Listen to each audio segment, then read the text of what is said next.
أعوذ بالله من الشيطان الرجيم. بسم الله الرحمن الرحيم. الحمد لله رب العالمين وبه نستعين على أمور الدنيا والدين والصلاة والسلام على أشرف المرسلين وعلى آله وصحبه أجمعين. رب اشرح لي صدري ويسر لي أمري واحلل عقدة من لساني يفقهوا قولي. اللهم يسير ولا تؤسر رب تمم بالخير برحمتك يا أرحم الراحمين. Assalamualaikum warahmatullahi wabarakatuh. Salam sejahtera, salam ukhuwah kepada Yang Amat Arif Datuk Haji Abbas bin Nordin yang sudi bersama di Google Meet Gema Nur Iman bagi kuliah Maghrib untuk syarah matan Umul Al-Barahin jilid yang kedua yang berusaha Puan Hajah Rosniati binti Mansur bersama dengan tim pengurusan Gema Nur Iman yang dirahmati lagi dikasihi seluruh pencinta ilmu Gema Nur Iman yang terus istiqamah berada di kuliah-kuliah yang dianjurkan oleh Gema Nur Iman. Sesungguhnya kita rafakkan kepada Allah Subhanahu Wa Taala kesyukuran dan pujian terhadap atas kurniaan yang tidak ternilai pada kita. Mudah-mudahan Allah berkati pertemuan kita pada malam ini dan Allah kurniakan limpahan dan kefahaman ilmu insya-Allah. Selawat dan salam ke atas junjungan Nabi Muhammad sallallahu alaihi wasallam, ahli keluarga, para sahabat baginda serta orang-orang yang mengikuti jejak langkah baginda sehingga hari kiamat.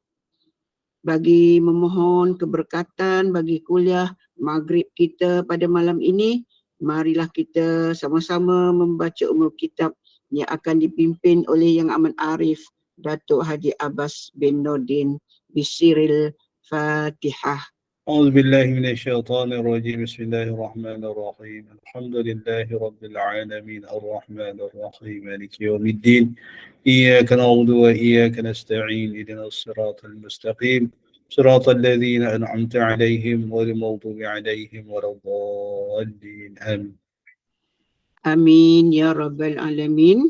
Mudah-mudahan perjumpaan kita pada malam ini dilimpahi rahmat, keberkatan, dipayungi oleh para malaikat bersama kita sepanjang kita berada di Taman Ilmu pada kuliah Maghrib pada malam ini. Jadi kita teruskan dengan mempersilakan Yang Amat Arif Datuk Haji Abbas bin Nordin untuk menyampaikan syarah dari kitab Matan Umul Al-Barahin jilid yang kedua, dan kita masih lagi pada tajuk iaitu sifat yang harus bagi Allah Subhanahu Wa Taala ialah melakukan sesuatu yang mungkin atau tidak melakukannya, iaitu di muka surat 72. Jadi dengan segala sukacita saya serahkan kuliah kepada Al-Fadil Yang Amat Arif Datuk Haji Abbas bin Nordin. Persilakan. Assalamualaikum warahmatullahi wabarakatuh. بسم الله الرحمن الرحيم. الحمد لله رب العالمين والصلاة والسلام على أشرف الأنبياء والمرسلين وعلى آله وصحبه أجمعين. سبحانك لا علم لنا إلا ما علمتنا إنك أنت العليم الحكيم ولا حول ولا قوة إلا بالله العلي العظيم ولا حول ولا قوة إلا بالله العلي العظيم ولا حول ولا قوة إلا بالله العلي العظيم. اللهم افتح علينا فتوح العارفين وارزقنا فهم النبيين بجاه خاتم الأنبياء والمرسلين. اللهم رب اشرح لي صدري ويسر لي أمري واحلل عقدة من لساني يفقه قولي. رب يسر ولا تعسر يا كريم. رب يسر ولا تعسر يا كريم. رب يسر ولا تعسر يا كريم. اللهم صل على سيدنا محمد وعلى آله وصحبه أجمعين. اللهم صل على سيدنا محمد وعلى آله وصحبه أجمعين. Allahumma salli ala Sayyidina Muhammad wa ala alihi wa sahbihi ajma'in. Amma ba'd. Terima kasih kepada pengacara majlis yang saya hormati Puan Nusniati binti Mansur bersama barisan kepimpinan Gema Nur Iman, para asatizah, hadirin, hadirat yang dikasihi dan dirahmati Allah Subhanahu wa taala. Syukur alhamdulillah, marilah kita rafa'kan setinggi-tinggi kesyukuran kehadrat Allah Subhanahu wa taala atas limpah inayahnya dapat kita bersama pada malam ini satu majlis ilmu bagi membicarakan bab tauhid berdasarkan kitab Syarah Matan Ummul Barahid. Hadirin hadirat yang dikasihi dan dirahmati Allah Subhanahu wa taala. Kita telah membicarakan sebelum ini dalam bab sifat yang harus bagi Allah Subhanahu wa taala, iaitu harus bagi Allah Subhanahu wa taala memasukkan orang yang derhaka ke dalam syurga dan juga sebaliknya. Harus bagi Allah Subhanahu wa taala memasukkan orang yang taat ke dalam neraka. Ini di segi hukum. Ini bahas di segi hukum tauhid harus bagi Allah. Tetapi adakah akan berlaku begitu? Pada lazimnya, pada kemunasabahannya tidak akan berlaku begitu. Cuma boleh jadi berlaku. Sebab itu disebut harus. Harus ni boleh berlaku dan boleh juga tidak berlaku. Kenapa lazimnya tak berlaku? Kerana Allah berfirman dalam Al-Quran, innallaha la yukhliful mi'ad. Sesungguhnya Allah tidak memungkiri janji, yang kita dah bahas dulu. Maknanya janji Allah Subhanahu wa taala, man amila salihan min zakarin wa unsa. Abang disebut dalam Quran, bang siapa daripada lelaki dan juga perempuan yang berbuat amal soleh. Man amila salih min zakarin wa unsa falanuhyiyannahu hayatan tayyibah. Maka kami akan hidupkannya dengan keadaan yang baik. Ini janji Allah. Maknanya buat baik dibalas baik. Dan itu sebab dalam muka surat 72 yang kita bahas dulu, itu secara akli yang saya sebutkan tadi. Manakala pada syar'inya, muka surat 72 tu, secara syar'inya pula tidak akan berlaku seorang yang rajin beribadah dimasukkan ke dalam neraka.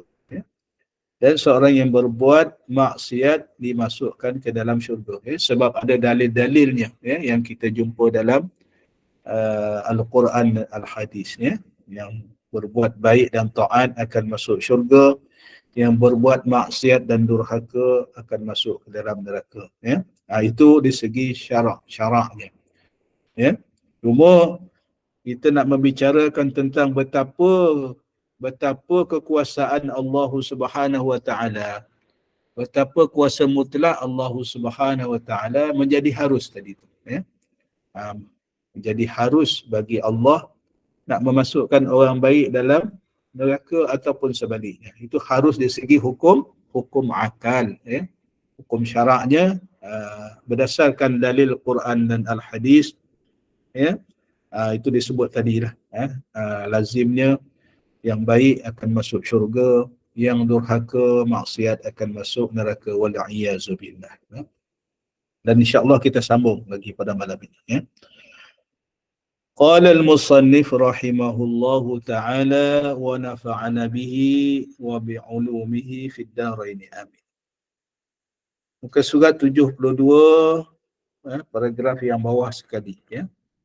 Terdapat golongan yang mengkategorikan beberapa perkara harus bagi Allah Azza wa Jalla sebagai perkara wajib dan tidak akan terjadi sebaliknya secara akal dan nakal.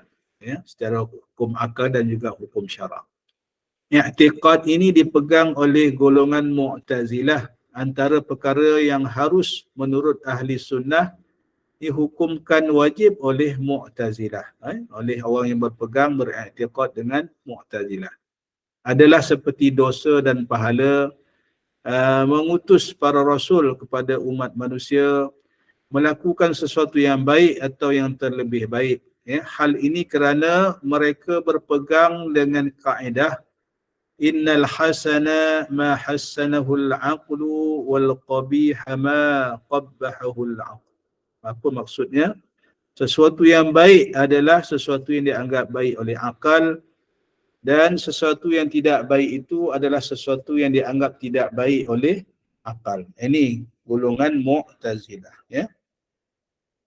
Jadi hadirin di sekalian, saya dah bicarakan sedikit dulu apa beza kita i'tiqad Ahlus Sunnah wal Jamaah dengan Mu'tazilah, ya. Nak tahu yang Mu'tazilah ini beza dia dengan kita i'tiqad Ahlus Sunnah wal Jamaah di segi bab hukum ni, di segi bab tauhid ni, yang harus, sifat yang harus bagi Allah Subhanahu wa taala tadi ni, ya, dalam bab, ya, mengadakan yang mungkin ataupun tidak melakukan yang mungkin bagi Allah. Ni dalam bab ni lah, dalam bab dosa, pahala, yang harus bagi i'tiqad Ahlus Sunnah wal Jamaah dihukumkan wajib pula oleh Mu'tazilah. Ya. Macam yang disebut tadilah, dari segi hukum akal tadi ni, harus bagi kita i'tiqad Ahlus Sunnah wal Jamaah, orang yang maksiat dimasuk dalam syurga. Ya. Kita tu pegangan i'tiqad kita segi hukum akalnya. Ya. Sebab nak menggambarkan betapa Allah Subhanahu wa taala boleh mengadakan segala yang mungkin tadi ni. Dia pergi ke situ balik, ya. Bukan wajib, bukan wajib bagi Allah Taala memasukkan orang yang taat ke dalam syurga. Hukumnya harus sahaja, ya, harus sahaja, ya. Itu, ya, bukannya wajib, ya. Itu kita i'tiqad Ahlus Sunnah wal Jamaah. Tetapi bagi orang Mu'tazilah ni, mana wajib masuk neraka, ya. Wajib, orang membuat maksiat ni wajib masuk neraka, ya. Itu pegangan, itu yang berbeza kita pegangan, ya. Kenapa berbeza pandangan, ya? Bila dikaji oleh para ulama, rupa-rupanya orang yang berpegang dengan mazhab Mu'tazilah ini, pegangan Mu'tazilah ini banyak bersandarkan kepada hukum akal, ya. Jadi saya nak bacakan sedikitlah, ya, tentang kita nak faham sedikit tentang Mu'tazilah ni, ya. Sebagai apa ni, pencerahan lah sedikit, ya, berkaitan dengan pegangan i'tiqad Mu'tazilah, ya. Jadi Mu'tazilah ni muncul bila, ya? Mu'tazilah ni merupakan kumpulan yang pernah wujud dalam sejarah Islam di awal lagi sebenarnya, ya. Seawal kurun kedua hijrah, ya. Kedua hijrah ni maksudnya satu kurun berapa lama, ya? Satu kurun 100 tahun, ya. 100 tahun. Ya, betul lah. Maknanya sekitar 100 tahun ke atas lah selepas hijrah, ya, sampai membawa ke tahun 200 hijrah. Itu kita panggil kurun kedua hijrah, ya. Jadi para ulama pun khilaf bagaimana asal usul yang Mu'tazilah ni muncul, ya. Sebahagian ulama menyatakan dia bermula daripada seorang yang, ya, ketika zaman Al-Imam Hasan Al-Basri, ya, ni berbahas dengan orang Mu'tazilah ni, ya, yang kita kenali dia punya founder dia lah, ataupun pengasas dia yang kita panggil dinamakan Wasil bin Atha, ya. Jadi ketika perdebatan Al-Imam Abu Hasan Al-Basri, ya, Al-Hasan Al-Basri, ya, iaitu seorang tabi'in, ya. Hasan Al-Basri, ya. berkaitan dengan isu melakukan dosa besar, ya. Sama ada orang yang melakukan dosa besar ni jatuh kufur, ya, ataupun tidak, ya. Jadi bila waktu itu Wasil bin Atta ini berpandangan orang yang melakukan dosa besar ini adalah tidak mukmin, ya, tidak mukmin. Maknanya kufur lah, kufur. Jadi tidak dihukumkan tidak mukmin secara mutlak, tetapi tidak juga kafir secara mutlak. Ini pandangan Wasil bin Atta, ya. Lalu Wasil bin Atta ini telah mengasingkan dirinya pada salah satu waktu itu, dia mengasingkan diri dia dan mempertahankan pendiriannya, ya. Sedangkan Imam Hasan Al-Basri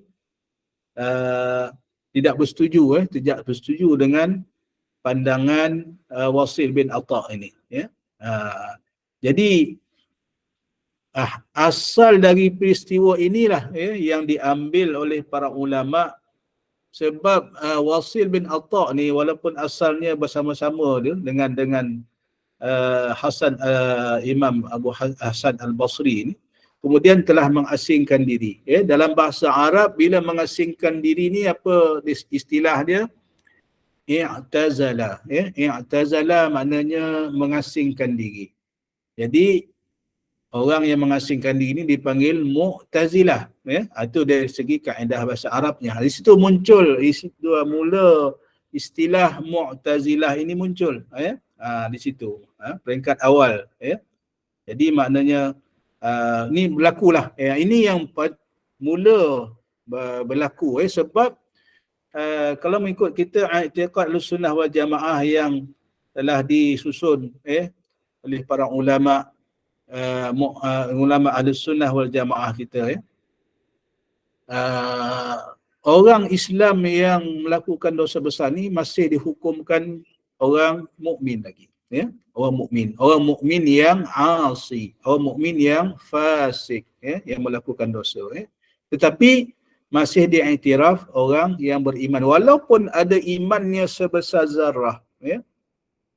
Sebab itu kita i'tiqad Ahlussunnah wal Jamaah ini walaupun ada iman sebesar zarah ada peluang masuk syurga, ya. Itu beza kita dengan Mu'tazilah, ya. Itu dari segi saya cerita tadi sedikit bagaimana timbulnya golongan Mu'tazilah tadi ni, ya. Sebab dia nak menyatakan bahawa bila kufur itu maknanya masuk neraka lah, ya.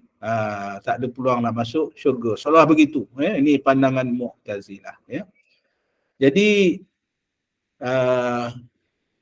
dan Mu'tazilah ini dia menjadikan akal fikiran sebagai salah satu sumber ni lah yang dipegang lah, ya. Jadi ini Mu'tazilah, ya, menjadikan dia mengukur antara yang diukur untuk pertimbangan hukum, adalah menggunakan akal, ya. Menggunakan akal di samping dalil-dalil Al-Quran dan juga hukum syarak, ya. Ini yang Mu'tazilah, ini bezalah, ya. Jadi kita tengok metodologi yang telah dibuat oleh golongan Mu'tazilah ini ada dua lah. Yang pertama bertujuan membersihkan akal fikiran daripada sebarang ikatan dan kebiasaan.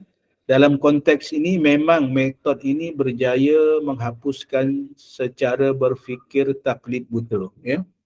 Dia mungkin tujuan tu baiklah untuk tidak main ikut saja, ya. Main ikut saja dari segi logik akalnya, maknanya orang yang buat baik dibalas baik, kan, buat jahat dibalas jahat. Itu logik akal lah, ya. Jadi bukannya kita hanya ikut membabi buta. Itu cara Mu'tazilah nak ni, seolah-olah pada Mu'tazilah nak membersihkan akal daripada ikut membabi buta, ikut membabi buta. Sedangkan kita ada di sana hukum syarak yang kita tak tercapai pada akal kita. Contoh yang kita bagi tadilah, bagaimana pula mungkin dari segi hukum akalnya ataupun harus bagi Allah Ta'ala nak memasukkan orang yang melakukan maksiat ke dalam syurga. Banyak kita dengar kisah-kisah orang yang melakukan dosa besar, merompak, berzina dan sebagainya, membunuh orang. Sampai satu kisah yang kita biasa dengar, sampai seorang hamba Allah ni membunuh orang, membunuh para ulama dan sebagainya sebab para ulama tak berjaya menjawab soalan dia. Adakah ada peluang dia masuk syurga ke tak ada peluang ada peluang ke tak ada peluang dia masuk syurga, kan? Yang ditanya. Jadi bila ditanya, kata sebab kau ni jahat, kau mungkin masuk neraka, kan? Ataupun ulama ni memberikan jawapan yang tak memuaskan hati dia, lalu dibunuhnya, kan? Sampailah orang yang ke 99, kan? 99 ke yang 100 dibunuhnya. Ini biasa kita dengar. Walhal banyak juga cerita yang kita dengar, walaupun dia maksiat, tetapi di akhir, satu kisah yang biasa dulu tuan guru saya selalu cerita lah, dua orang hamba Allah ni dua beradik, seorang duduk tingkat atas, seorang duduk tingkat bawah. Salah seorang ni ahli maksiat, salah seorangnya ahli ibadat. Dengan takdir Allah Subhanahu Wa Taala pada satu hari, jadi dua-dua ni terfikir. Yang ahli maksiat terfikir, aku ni lama dah buat maksiat ni. Macam mana ni yang dia, adik ke abang dia, kan? Dia ahli ibadat. Macam mana orang ahli ibadat ni, kata. Aku. Jadi timbul penyesalan, timbul keinsafan pada dia, maknanya dia kata dah lama sangat dah jadi ahli maksiat ni. Mungkin sampai masa lah nak tobat, kan? Terfikir dia nak berbuat baik. Bagi yang seorang lagi pula yang ahli ibadat tadi ni, dia terfikir pula, yang adik ke abang ni kan, yang ahli maksiat ni, macam mana pula rasa orang buat maksiat ni, dia tak pernah buat maksiat, kan? Ahli ibadat nak try juga sekali, kata, kan? Jadi baru terfikir, belum buat lagi, kan? Jadi diberitakan, diriwayatkan, nak tahu macam mana nak jadi, seorang nak tahu macam mana nak jadi ahli ibadat, yang seorang lagi nak tahu macam mana nak jadi ahli maksiat. Jadi bila dalam keadaan tergesa-gesa tu, dia kata, diriwayatkan, berlari antara satu sama lain ni, ditakdirkan dalam masa yang sama, dengan ditakdirkan Allah Ta'ala berlaga. Jadi bila tergesa-gesa nak jumpa satu sama lain ni, nak tanya macam mana nak jadi ahli ibadat, macam mana nak jadi ahli maksiat, berlagalah, sebab lajunya nak berlari, tak sempat tadi ni, tergesa-gesa berlaga, lalu meninggal keduanya. Meninggal keduanya. Jadi diriwayatkan, maka bila meninggal kedua-duanya serentak, maka malaikat syurga dan malaikat neraka pun berebut, nak ambil malaikat jenazah ni, nak ambil dua orang tadi ni, Jadi yang kata ni, yang mana seorang ni nak masuk syurga, yang mana satu nak masuk neraka, kan? Diriwayatkan dalam kisah tu. Maka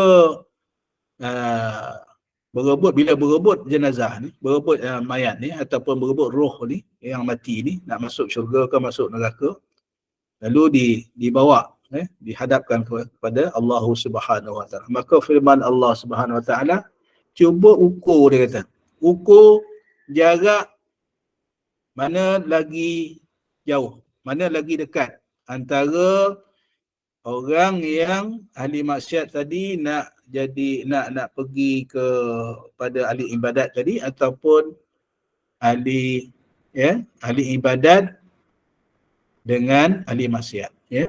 Diukur jarak. Mana jarak, mana lagi dekat lah. Bila diukur rupanya ahli maksiat tadi ni nak pergi kepada ahli ibadat ni lagi dekat jarak, dekat nak sampai, kan? Belaga tadi ni, ya. Banding dengan jarak ahli ibadat nak pergi kepada ahli maksiat tadi. Maka bila diukur, bila dah dekat, Allah Ta'ala dengan rahmat dia mengambil kira niat orang ahli maksiat tadi ni nak jadi pula ahli ibadat, ahli taat, nak tanya macam mana, kan? Jarak dia dah dekat berbanding dengan orang ahli ibadat tadi nak pergi jumpa ahli maksiat tadi ni jauh lagi, ya. Maka ahli maksiat ditakdirkan Allah Ta'ala masuk syurga, ahli ibadat tadi masuk neraka. Sikit je, kan? Itu harus. Ini bicara di segi hukum tauhidnya harus bagi Allah SWT. Walaupun cerita-cerita yang sebegini biasa dah kita dengar, ya. Biasa dah kita dengar, nak menunjukkan betapa itu betul. Kita nak sandarkan tadi ni, makna itu harus bagi Allah Subhanahu Wa Ta'ala, segi hukum dia, ya. Lagi segi ilmu tauhidnya harus bagi Allah Subhanahu Wa Ta'ala. Jadi itu cerita tadi, ya.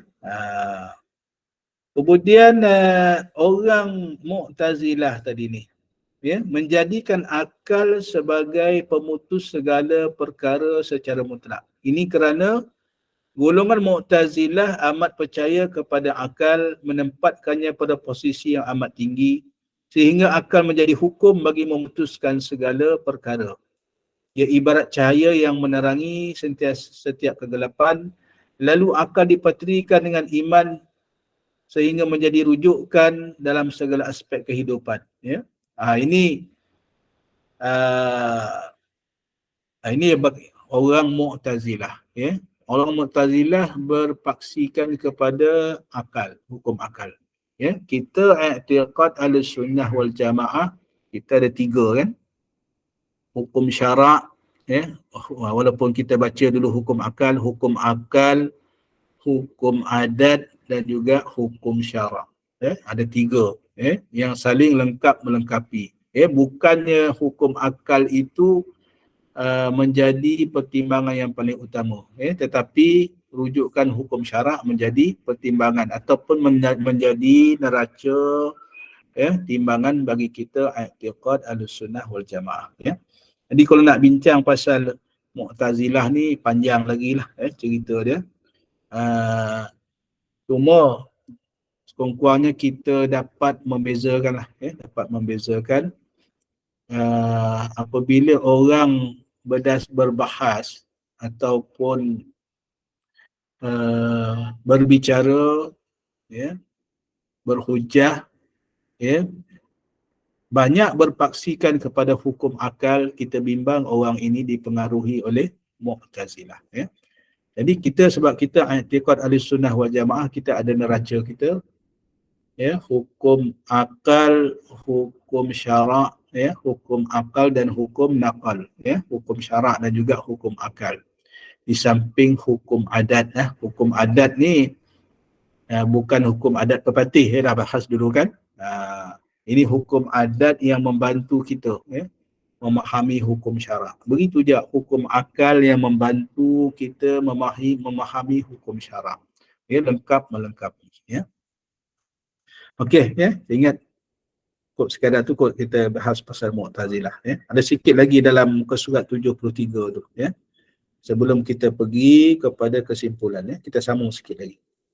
Muka surat 73 yang paragraf yang bawah, ya. Terdapat juga perkara harus menurut Ahlussunnah namun diiktikadkan sebagai perkara mustahil. Tadi perkara harus jadi perkara wajib, ya. Yang ni perkara harus diiktikadkan sebagai perkara mustahil oleh orang yang berpegang dengan Mu'tazilah. Ya, seperti Allah Azza wa Jalla memperlihatkan zat dirinya di akhirat.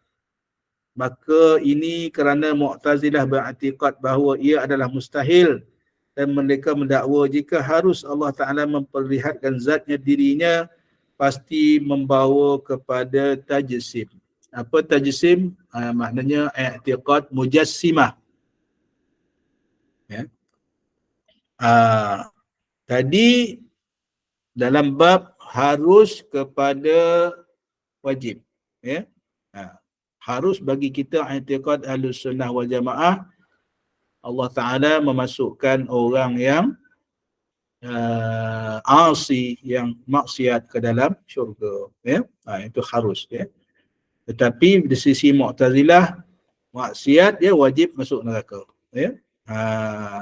Maksiat dia wajib masuk neraka. Ya. Sebab itu hadirin sekalian, ya, bila kita bicara bab, bila i'tiqad kita Ahlus Sunnah wal Jamaah, ini sebenarnya menjadi motivasi pada kita. Ya. Walaupun dulu mungkin kita ada buat silap, buat salah, ya, tidak memustahilkan kita terus masuk syurga. Ya. Terus masuk syurga. Ya. Ini kita i'tiqad Ahlus Sunnah wal Jamaah. Ada peluang bagi kita. Ya, dengan syarat kita bertaubat bersungguh-sungguh, kan, beramal bersungguh-sungguh. Mudah-mudahan kita minta jauh, kita minta jauh. Ya.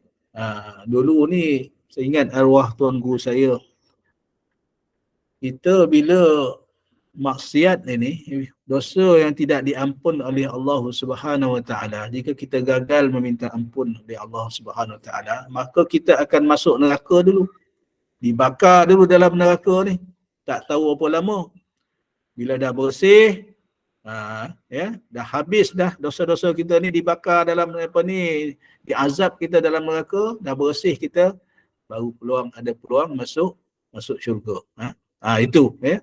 Sebab itu kita bila kita baca i'tiqad Ahlus Sunnah wal Jamaah ni, ya, harus bagi Allah Subhanahu Wa Taala masukkan kita ke dalam syurga. Yang ni yang kita nak, ya, menjadi motivasi kepada kita. Mudah-mudahan Allah Subhanahu Wa Taala mengampunkan dosa-dosa kita. Terlalu banyak hadis, ya, terlalu banyak hadis, ya, bagaimana Allah Subhanahu Wa Taala boleh mengampunkan dosa-dosa kita. Dosa-dosa kecil macam mana, ya, dosa-dosa besar macam mana, ya. Kita berwirid selepas salat, ya, selepas kita beristighfar, selepas memberi salam, istighfar 3 kali, ya, minta ampun dosa yang zahir, dosa yang batin, ya, dosa minta ampun kerana lalai daripada mengingati Allah. Kemudian kita baca pula la ilaha illallah wahdahu la syarikalah, lahul mulku wa lahul hamdu yuhyi wa yumitu wa huwa ala kulli syai'in qadir. Biasanya kita baca selepas solat subuh 10 kali, selepas solat maghrib 10 kali. Dalam hadis disebut juga, di samping kita minta ampun 3 kali tadi, kenapa kita baca la ilaha illallah wahdahu la syarikalah, lahul mulku wa lahul hamdu yuhyi wa yumitu wa huwa ala kulli syai'in qadir, itu 10 kali. Sebab dalam hadis disebut, bila kita baca 10 kali itu, uti'a lahu 10 sayyi'at. Ya. Barang siapa yang baca, dalam hadis disebut, Allah Ta'ala ampun 10 dosa kecil. Wa uti'a lahu 10 sayyi'at. Rufi'a lahu, kutiba lahu 10 sayyi'at. Allah Ta'ala tulis pula 10 hasanat, 10 kebajikan, 10 pahala. Rufi'a lahu 10 darajat. Dan Allah Ta'ala angkat pula 10 darajat. Buat baca 1, kan, baca 10 dapat 30, kan. 10 diampunkan dosa kecil, ditulis 10 kebaikan, diangkat 10 darajat. Ya. Betapa pemurahnya Allah Subhanahu Wa Taala. Ini yang ni, ya. Ini kita i'tiqad Sunnah wal Jamaah, ya. Tapi Mu'tazilah tak begitu, ya. Itu beza kita dengan Mu'tazilah. Tadi dalam bab harus kepada wajib, ya. Dalam yang paragraf yang bawah tadi ni pula disebut i'tiqad Mu'tazilah, perkara yang harus di sisi kita, i'tiqad Ahlussunnah wal Jamaah diiktikadkan mustahil pula oleh Mu'tazilah, golongan Mu'tazilah tadi. Dalam bab apa? Melihat wajah Allah Subhanahu wa taala dalam syurga. Nanti. Sebab mereka menggunakan hukum akal walaupun di sana ada dalilnya dalam hukum syarak. Dalam surah Al-Qiyamah, dalam surah Al-Qiyamah, yas'aluna ayyana, apa permulaan surah Al-Qiyamah? Yas'alu ayyana yaumul qiyamah fa idza bariqal basar wa khasafal qamar yaqulul insanu yawma idzin aynal mafar kalla la wazar ila rabbika yawma idzinil mustaqar yunabba'ul insanu yawma idzin bima qaddama wa akhar balil insanu ala nafsihi basirah walau alqa ma'adhirah la tuharrik bihi lisanaka lita'jala bih inna alaina jam'ahu wa qur'anah fa idza qara'nahu fattabi' qur'anah thumma inna alaina bayanah. Lepas itu wujuhu yawma idzin nadhirah. Wujuhu yawma idzin nadhirah ila rabbiha nazirah. Pada hari itu, yakni pada hari kiamat, wujuhu yawma idzin nadhirah, wajah orang mukmin itu berseri-seri, kan, nazirah, ila rabbiha nazirah, ketika mereka melihat wajah Allah. Dalil dalam Quran dah sebut dah. Tetapi Mu'tazilah dia kata mustahil nak tengok lihat wajah Allah. Ni i'tikad dia. Sebab dia kata melihat wajah Allah itu akan membawa kepada tajsim, menjisimkan Allah. Menjisimkan Allah. Maknanya bila nampak wajah Allah tu maknanya Allah dah berbentuk. Itu di segi akal, fikiran. Walhalnya yang disebut dibahas oleh para ulama bagaimana melihat wajah itu tak dapat, itu tak dapat, hakikat melihat wajah Allah itu tak dapat digambarkan oleh para ulama. Macam mana? Wallahu a'lam jawabnya. Sebab itu dalam bab Nabi Musa berkata-kata dengan Allah Subhanahu wa taala, di Bukit Tursina, bermunajat dengan Allah Subhanahu wa taala, di Bukit Tursina. Itu kita i'tiqad Ahlussunnah wal Jamaah, kita pun beriktikad macam mana hanya Allah Subhanahu wa taala lah yang tahu. Termasuk juga i'tiqad kita ketika Nabi Mi'raj ke langit, menghadap Allah Subhanahu wa taala. Kenapa di langit? Kenapa di langit yang ketujuh? Kenapa di Sidratul Muntaha? Kenapa di Mustawa? Nak menunjukkan betapa ketinggian, ketinggian darajah, ketinggian darjat Allah Subhanahu wa taala. Nak menggambarkan kemuliaan Nabi kita dibawa naik ke satu tahap yang terlalu tinggi yang malaikat Jibril pun tak boleh nak naik. Itu ada dua keadaan di situ. Dan kita dibahaskan, disyarahkan bahawa Nabi menghadap Allah Azza wa Jalla dan menerima sembahyang. Dan kita disyarahkan waktu itu bahawa Nabi kita diberi peluang menghadap Allah Subhanahu wa taala. Maknanya Nabi nampak, sebab ulama berpandangan Nabi melihat Allah pada waktu itu. Macam mana? Wallahu a'lam. Adakah Allah Ta'ala berjisim? Betul? Tidak. Yang itu dibahas oleh para ulama. Ini kita i'tiqad ahli sunnah wal jamaah. Yang cukup kita beriktikad maknanya Nabi menghadap Allah Subhanahu wa Ta'ala. Bila Allah Subhanahu wa Ta'ala tengok Nabi sujud lama, maka Allah Subhanahu wa Ta'ala suruh bangun. Wahai Muhammad, angkatlah wajahmu. Waktu tu dia dibahas oleh para ulama. Macam mana Nabi kita menghadap, melihat wajah Allah, hanya Nabi kita dan Allah Ta'ala sajalah yang tahu. Bukannya menjisimkan Allah Subhanahu Wa Ta'ala. Kata Allah Ta'ala tu berbentuk sebagai begini-begini, tidak. Itu i'tiqad kita jelas. I'tiqad Ahlussunnah wal Jamaah. Laisa kamitslihi syai'un. Tidak serupa Allah Ta'ala dengan sesuatu pun. Ini kita kena pegang betul-betul. Jadi sebab Mu'tazilah tadi ni, dia bersandar kepada akal semata-mata. Sebab mengikut hukum akal kita yang cetek ni, nak tengok sesuatu tu mestilah nampak bendanya, rupanya. Itu dia kalau di situ dia sebut, maknanya ini akan membawa kepada mujassimah. Mujassimah.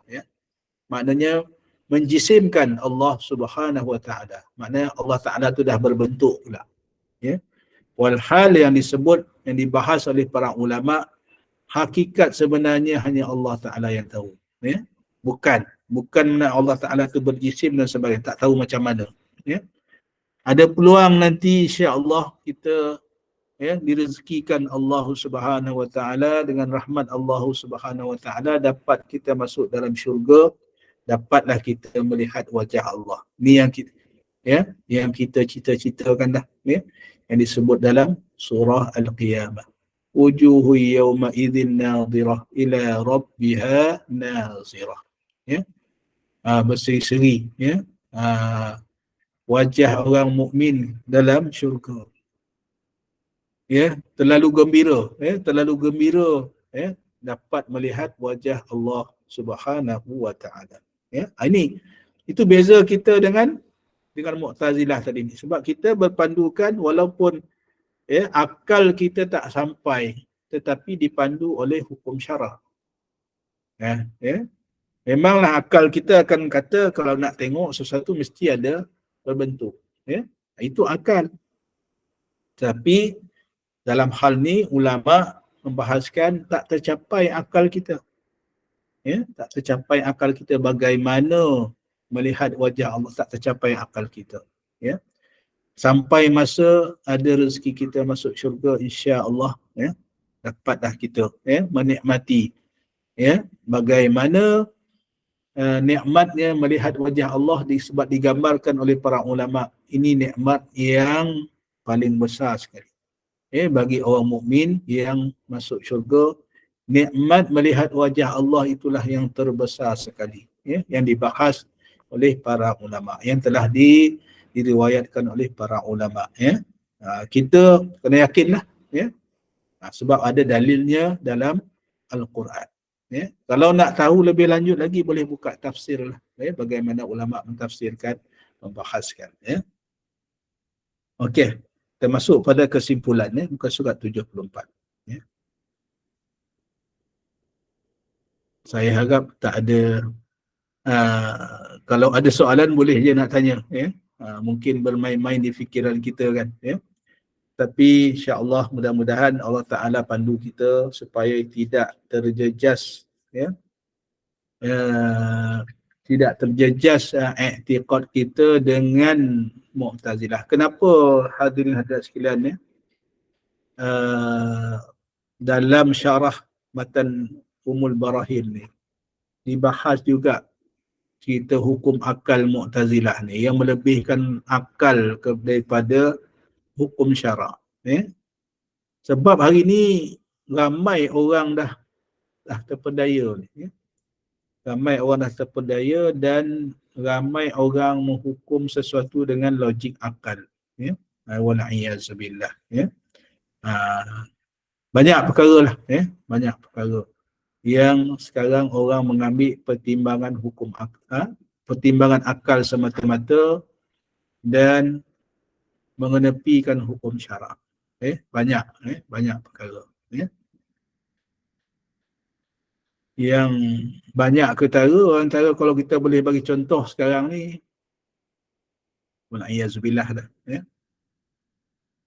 golongan apa ni, contoh golongan orang yang lelaki berlagak perempuan, dia kata ini, dia kata makna dalam diri dia kata dalam diri dia ni kita rasanya perempuan, nalurinya perempuan. Apa salahnya, dia kata, apa salahnya? Bukan dia nak macam tu, tapi dia kata nalurinya perempuan. Itu hukum akal semata-mata. Walhal perkara tu boleh dibetulkan, dengan syarat dia mahu nak berubah. Ini yang berlaku. Itu salah satu contoh lah yang saya nampak yang berlaku. Sebab menggunakan pertimbangan akal semata-mata, tidak merujuk kepada hukum syarak, tidak dipandu oleh para alim ulama. Kalau ikut hukum akal memanglah, akal kita ni jika tidak dipandu oleh agama akan dipandu oleh hawa nafsu, akan dipandu oleh syaitan. Wa'iyyazubillah. Kita minta jawab. Jadi kita sambung muka surat 74. Kesimpulan. Selain daripada sifat wajib dan sifat mustahil, setiap mukallaf wajib mengetahui sifat yang harus bagi Allah Azza wa Jalla.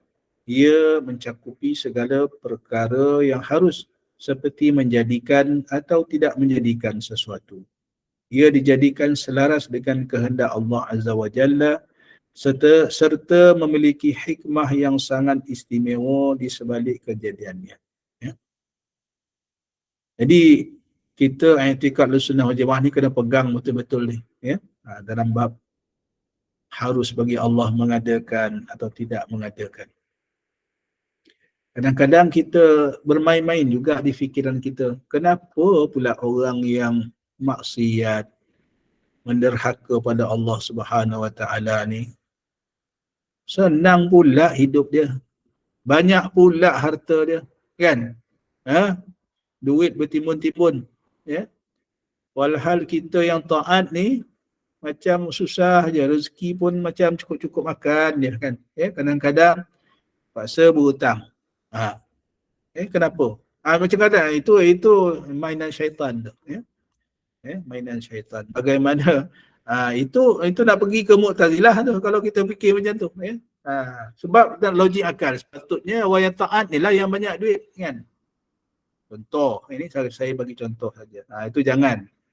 Ini permainan yang apa, logik akal yang tidak dipandu oleh hukum syarak.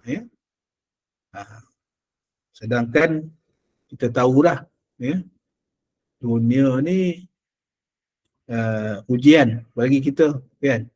Harta benda pun ujian bagi kita, anak pinak pun ujian bagi kita, itu dari segi sama ada ujian itu untuk meningkatkan darajat kita, menghapuskan dosa-dosa kita dan berbagai lagi. Itu bila dipandu oleh syarak, hukum syarak itu baru kita lega. Allah Ta'ala, sebab Allah Ta'ala tu lebih mengetahui. Kalau kita ni agaknya diberi jadi jutawan, tak apa-apa kita buat, kan? Tak macam mana kita digunakan duit kita ni, berjoli sana, berjoli sini, walaiyazubillah, kemungkinan, Allah Ta'ala aja yang tahu tentang diri kita. Diberi kita cukup makan, cukup rezeki, alhamdulillah, dapat anak yang baik, dapat isteri yang baik, anak-anak kita tak terjerumus pada perkara-perkara yang tak patut, yang tak sepatutnya, syukur kita, walaupun mungkin kita sekadar cukup makan, alhamdulillah, dapat kita belajar agama, dapat kita menuntut ilmu, ya, dapat kita melakukan ibadah. Syukurlah, alhamdulillah, ya. Sebab tu ada satu kisah, ya, hadirin sekalian. Aku apa dah, takut. Tak apa, ya. Sempat kot, insyaAllah. Satu kisah yang diceritakan pasal dunia ni lah, ya. Pasal dunia. Ya, seorang raja,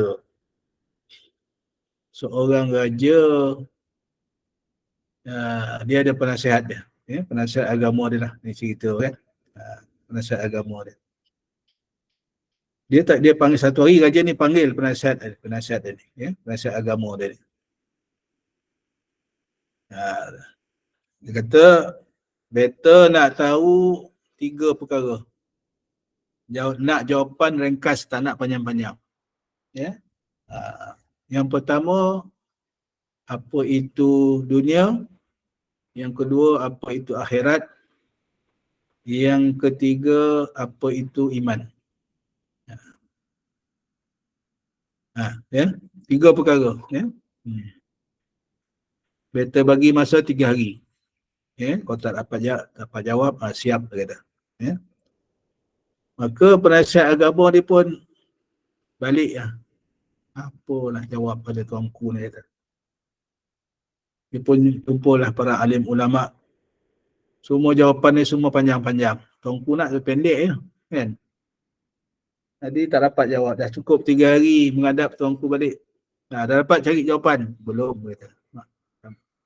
Ya ampun tuanku, belum dapat cari jawapan lagi. Tangguh lagi, sebulan. Ya. Maka cari. Penasihat agama nak cari jawapan. Ya. Sampailah dia tak dapat cari jawapan, dia pun keluar daripada kota. Ya. Keluar, berjalan, singgahlah satu tempat di sebuah kampung, jumpa seorang petani, ya, jumpa seorang petani lah, orang berkebun. Singgah di situ, duduklah dia berehat. Ya, ditegur oleh tu orang tua yang berkebun ni tadi. Ya. Apa pasal nak nampak susah hati? Ya. Memang susah hati pakcik. Ya. Sebabnya, beritahulah sebab dia. Raja nak minta ni, dia tanya tiga perkara. Tak dapat jawab, masalah saya nanti ni. Kau dah pecat ke saya nanti, tak tahulah. Ya. Apa soalan dia? Apa masalah dia? Pakcik ni tanya pada penasihat agama ni. Ya. Penasihat agama ni macam kalau sekarang ni mungkin menteri lah kan, menteri agama kan. Raja tanya, apa itu dunia? Apa itu, yang kedua, apa itu akhirat, ya. Dan yang ketiga, apa itu iman, ya. Pakcik tu cakap, senang jawapan dia tu, kata. Dia kata, kejut kan? Jadi penasihat agama terkejut. Macam mana senang, kata. Yang pertama, pakcik ni cakap, ya. Yang pertama, apa itu dunia? Apa tu jawab? Dunia ni, kata pakcik ni, semua yang kita nak tinggalkan nanti ni, semua dunia lah. Tak bawa masuk dalam kubur. Itu semua dunia. Betul lah, kata. Pendek jawapan dia kan. Yang kita nak tinggal ni semua dunia. Sama ada yang kita guna, kita pakai, kita apa. Ya? Yang bawa apa? Kan? Tiga perkara yang ikut kita ke kubur kan. Ya, anak pinak, harta benda, amalan. Yang lain, anak pinak tinggal, saudara mara tinggal, harta benda tinggal, yang masuk dalam kubur, amalan kita saja yang menemani kita dalam kubur. Ya? Betul lah tu. Ya?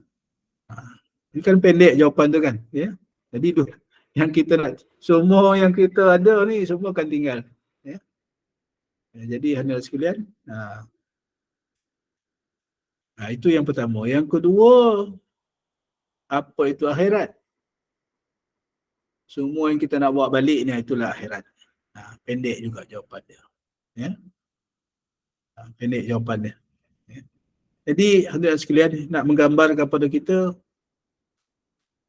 apa yang kita nak bawa balik ni? Apa yang kita nak bawa balik? Amalan kita, sedekah kita, apa lagi? Ya.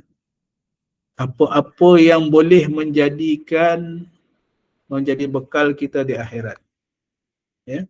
Handphone kita dunia ke akhirat? Boleh jadi dunia, boleh jadi akhirat. Kita guna handphone kita untuk perkara kebaikan, akhirat lah. Duit kita dunia ke akhirat? Boleh jadi dunia, boleh jadi akhirat. Semua sama, jawapan dia sama je. Ya. Jadi mana kita nampak dari situ apa dunia, apa akhirat. Ya.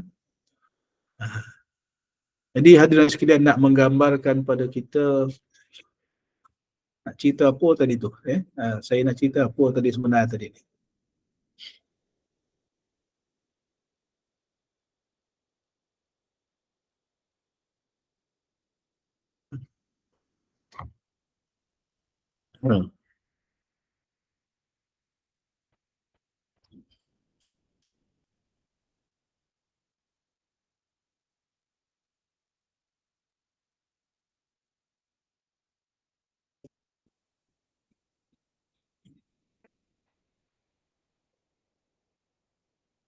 Jadi hadirin sekalian, apa yang saya cerita tadi tu berkaitan dengan apa itu dunia, apa itu akhirat.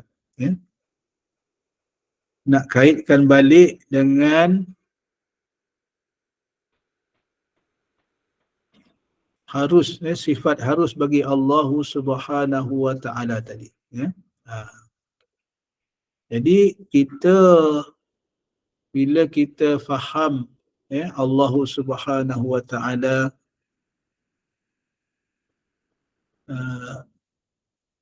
sifat harus bagi Allah Subhanahu wa Ta'ala, harus bagi Allah Subhanahu wa Ta'ala mengadakan segala yang mungkin, menjadi contoh tadi, menjadikan sesuatu kita merebut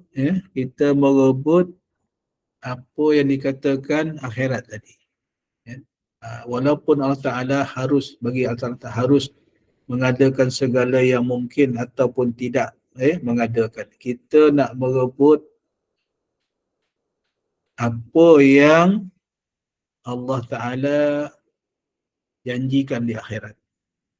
Dan kita nak menjadikan sempadan. Sempadan. Apa yang kita ada hari ni, kita yang istilah dunia tadi ni kita nak tinggal. Kita nak tinggal. Jadi bila kita ada panduan, panduan begini, tapi kita sendirilah, kita sendirilah yang bertindaklah, kita sendirilah yang nak jadikan sempadan yang mana setakat mana dunia ni yang kita nak kejar, setakat mana akhirat yang kita nak capai, yang kita nak bawa balik. Yang paling malam, kalau kita meninggal dunia, rupa-rupanya yang kita bawa tak ada, bekal yang kita bawa tak cukup. Ataupun yang paling malam kita tengok tak ada bekalan. Dah terkejut, dah mati barulah, baru kita terfikir. Sebab disebut dalam Quran tu kan, bila dah mati baru yakin minta balik ke dunia dan sebagainya. Jadi hadirin sekalian, dalam kesimpulan ni kita sikit cerita tadi tu mungkin apalah sebagai selingan. Jadi dalam bab harus tadi ni mencakupi segala perkara yang harus seperti menjadikan atau tidak menjadikan sesuatu, ia dijadikan selaras dengan kehendak Allah Azza wa Jalla serta memiliki hikmah yang sangat istimewa di sebalik kejadiannya.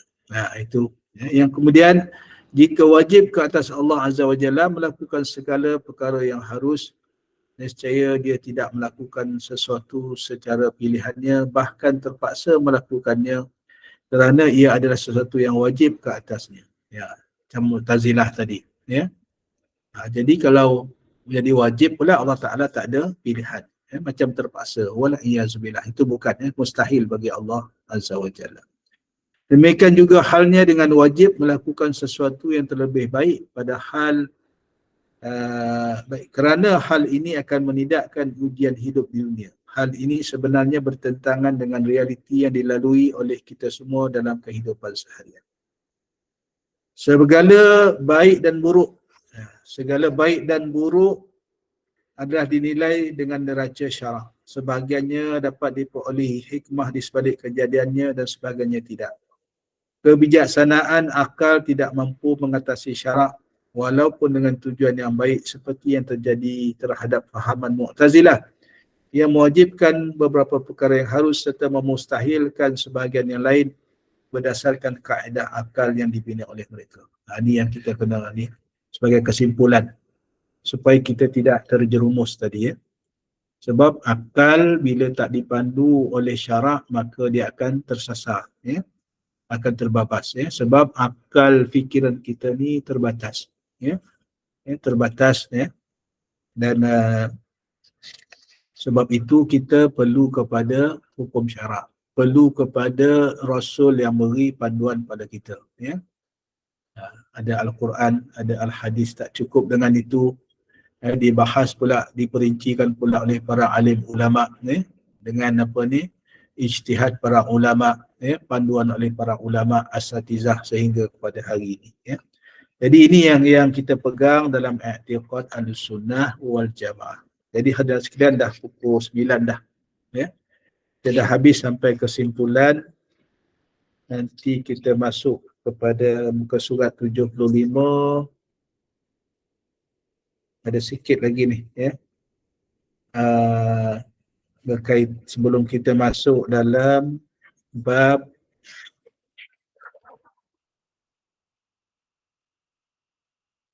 bab yang lain lah. Masih dalam bab tauhid lagi.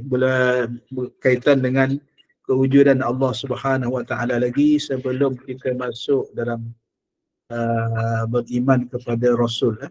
Beriman kepada Rasul dan sifat-sifat yang wajib bagi Rasul.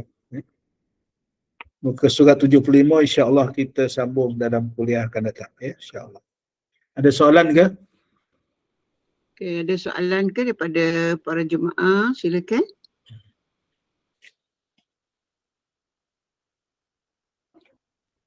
Kalau tak ada soalan, kita tutup kuliah lah. Ya, maksudnya. Ada ke soalan? Ya, tak ada soalan. Maknanya faham Allah. Tak ada soalan insya-Allah. Mudah-mudahan huraian Datuk mudah dipahami insya-Allah. Jadi kita tutup kuliah ya insya-Allah. Jadi alhamdulillah selesai sudah kuliah maghrib kita bersama dengan Yang Amat Arif, Datuk Haji Abbas bin Nordin tentang syarah matan Ummul Al-Barahin jilid yang kedua. Dan malam ini kita Yang Amat Arif membicarakan tentang golongan yang mengkategorikan perkara-perkara harus dan mustahil bagi Allah, perbezaan antara ahli sunnah wal jamaah dan golongan Mu'tazilah tentang perkara harus dan mustahil. Mudah-mudahan apa yang dibincangkan, yang disyarahkan, mudah-mudahan bertambah ilmu kita dan menjadi panduan, dapat memotivasikan kita untuk terus beramal, sediakan bekalan untuk kita menuju ke syurga Allah, insya-Allah. Jadi teruskan bersama dengan yang berbahagia Yang Amat Arif, Datuk Haji Abbas bin Nordin tentang syarah matan Ummul Al-Barahin di kuliah-kuliah akan datang. Jadi sekali lagi jazakallah khairan kasiran kepada Yang Amat Arif yang sudi bersama di kuliah maghrib pada malam ini, dan juga kepada kepada AJK Gemah Nur Iman yang menyediakan platform untuk kita berkuliah pada malam ini, juga kepada semua jemaah. Terima kasih sekali lagi yang sudi mengimarakan kuliah. Kuliah kita seterusnya sebentar lagi pukul 9.15 malam, iaitu bersama dengan Yang Berbahagia Al-Fadhil Major Haji Muhammad Naim bin Haji Ahmad Al-Hafiz, iaitu dengan syarah tajuk Nasihat Buat Hati. Jadi teruskan bersama dengan kuliah-kuliah kita pada kuliah Isyak sebentar lagi. Jadi sebagai penutup kuliah Maghrib, sekali lagi dipersilakan Yang Berbahagia, Yang Aman Arif, Datuk Haji Abbas bin Nordin untuk membaca tasbih kafarah dan menutup kuliah dengan surah Al-As. Dan saya sudahi dulu dengan wabillahi taufik. Wassalamualaikum warahmatullahi wabarakatuh. Alhamdulillah, terima kasih. Segala yang baik itu daripada Allah Subhanahu wa taala, segala kelemahan daripada diri saya sendiri saya mohon maaf. Aqulu qawli hadza astaghfirullah li wa lakum. Wassalamualaikum warahmatullahi wabarakatuh. Bismillahirrahmanirrahim. Alhamdulillahi rabbil alamin wassalatu wassalamu ala asyrafil anbiya'i wal mursalin wa ala alihi wa sahbihi ajma'in. اللهم فقهنا في الدين وعلمنا التأويل واهدنا صراطك المستقيم. اللهم ربنا زدنا علما وارزقنا فهما ربنا زدنا علما وارزقنا فهما ربنا زدنا علما وارزقنا فهما ربنا آتنا في الدنيا حسنة وفي الآخرة حسنة وقنا عذاب النار وصلى الله على سيدنا محمد وعلى آله وصحبه وسلم الحمد لله رب العالمين. Ditangguhkan dengan tasbih kafarah dan suratul. Bismillahirrahmanirrahim. Subhanakallahumma wa bihamdika asyhadu an la ilaha illa anta astaghfiruka wa atubu ilaik. Bismillahirrahmanirrahim. Wal 'asri innal insana lafi khusrin illa alladhina amanu wa 'amilus shalihat wa tawasaw bil haqq wa tawasaw bis sabr. Sekian, assalamualaikum warahmatullahi wabarakatuh.